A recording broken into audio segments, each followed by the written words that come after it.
ভাই হাঁসের প্লেট কত করে? 250 ভাই।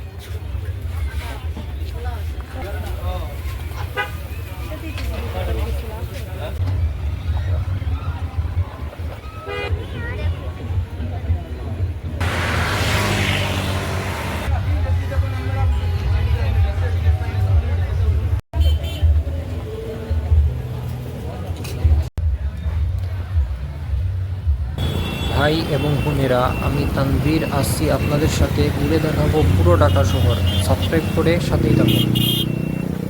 আজকে আপনাদের দেখাবো 300 ফিটের নীলা মার্কেট।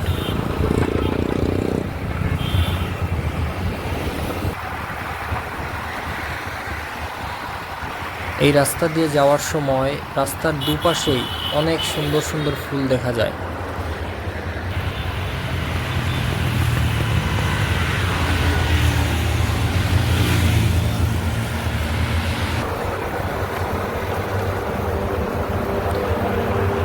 ঢাকা শহরের মধ্যে 300 ফিটের মতো উন্নত রাস্তা আমি আর কোথাও দেখিনি।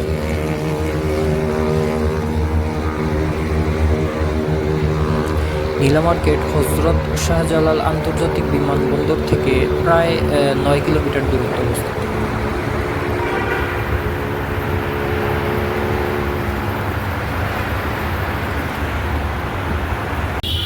এটা আসর এবং মাগরিবের মধ্যবর্তী সময়। যারা কুড়িল হয়ে আসবেন তারা নীলা মার্কেট যাওয়ার জন্য এই জায়গায় আসার পর ডান দিকে ঢুকবেন, এবং যারা কাঞ্চন সেতু হয়ে আসবেন তারা বাম দিকে ঢুকবেন। নীলা মার্কেট আসার পরে মসজিদের পাশে এরকম একটা খাল অথবা নদী দেখতে পাবেন। অনেক সুন্দর একটা পরিবেশ। এই পরিবেশটা উপভোগ করতে হলে আপনাকে সন্ধ্যার আগে আসতে হবে।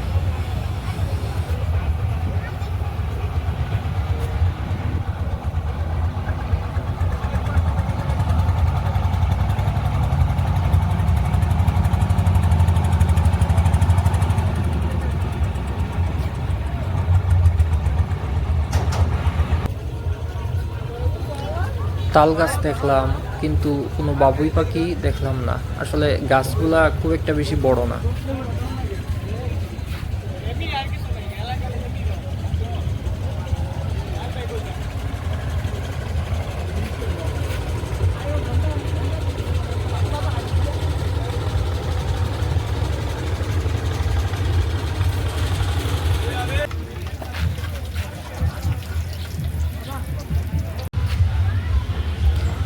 সবাই রান্নাবান্না নিয়ে ব্যস্ত।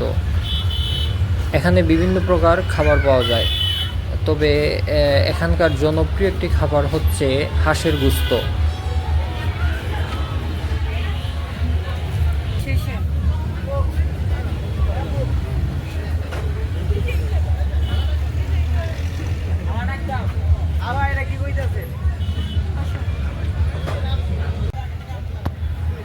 নীলা মার্কেটের একেবারে শেষ পর্যন্ত আপনাদেরকে দেখাবো, সাথেই থাকুন।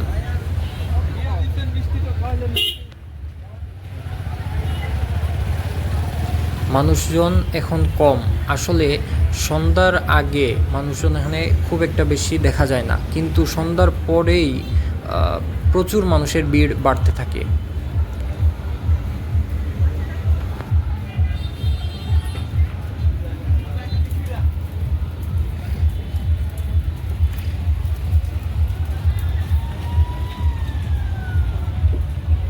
মানুষজন রান্না বান্না নিয়ে ব্যস্ত। সন্ধ্যার পরেই লোকজন আসতে শুরু করবে।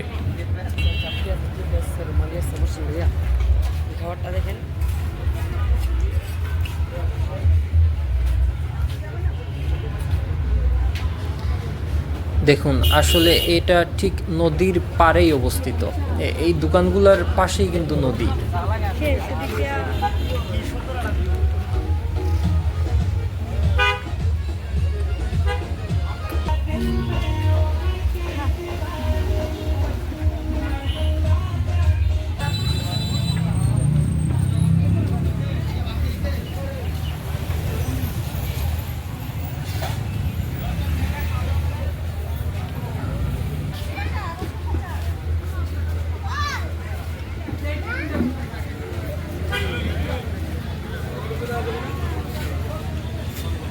সন্ধ্যার পরে এখানে এত পরিমাণ ভিড় বাড়তে থাকে যে ট্রাফিক জ্যামের মতো আর কি হয়।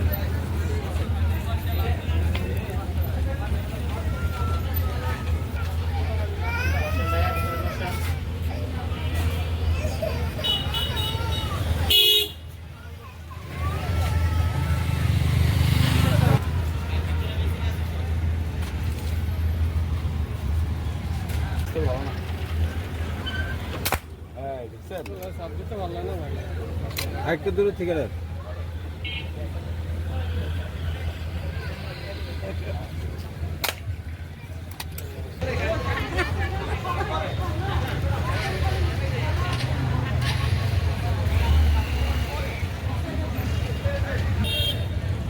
নীলা মার্কেটের একেবারে শেষ মাথায় এখানে গাড়ি পার্কিং করা যায়।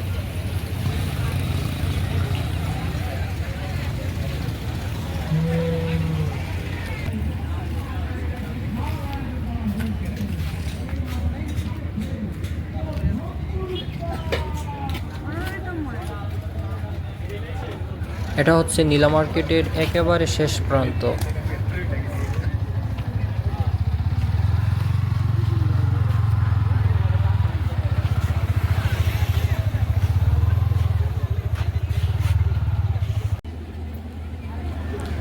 অনেকগুলা নিমের গাছ।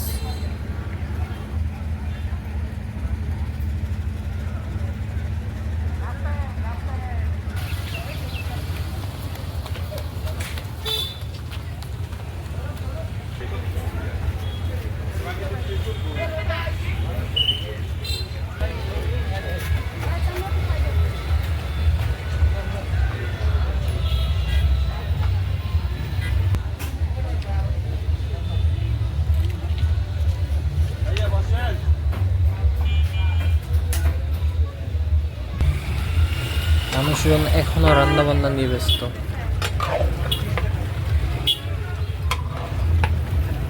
নীলা মার্কেটের একটি জনপ্রিয় খাবার হচ্ছে হাঁসের গুস্ত এবং চাপটি।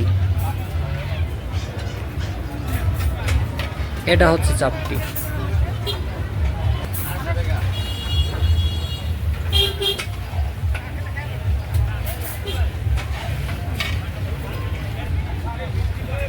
এখানে অনেক রেস্টুরেন্টেই সামুদ্রিক মাছ দেখা যায়।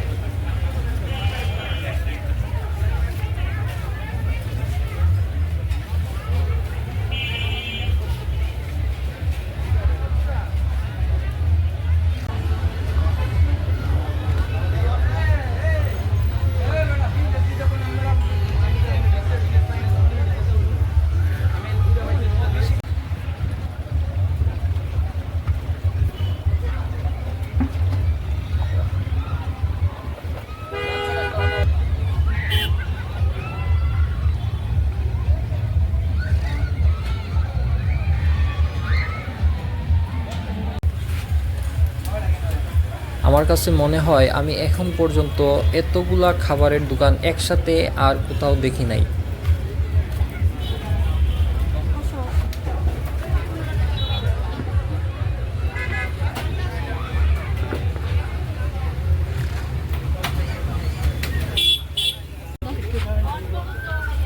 ভাই হাঁসের প্লেট কত করে?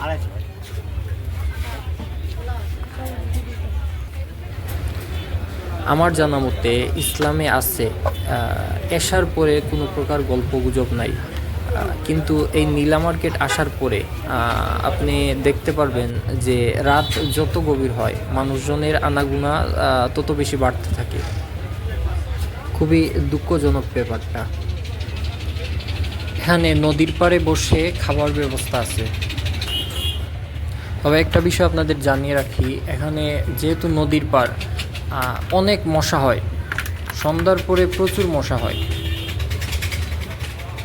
অনেকক্ষণ অপেক্ষা করার পরেও খাবার যেহেতু আসে নাই, নামাজের সময় হয়ে গেছে, তাই মাগরিবের নামাজ আদায় করে আসি। মসজিদে মহিলাদেরও নামাজের ব্যবস্থা আছে।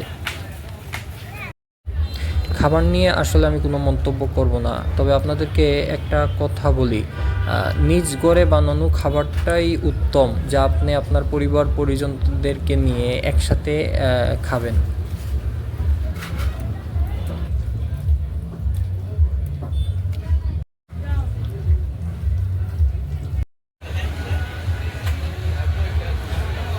মানুষজন আসতে শুরু করছে, প্রচুর মানুষ। অনেক ধরনের মিষ্টি, তবে এগুলা কতটুকু স্বাস্থ্যসম্মত তা আমার জানা নাই। তবে মিষ্টিগুলা বলে হাত দিয়ে দেখছি যে এখনো গরম। আশা করি আরও নতুন ভিডিও পেতে সাবস্ক্রাইব করে সাথেই থাকবেন।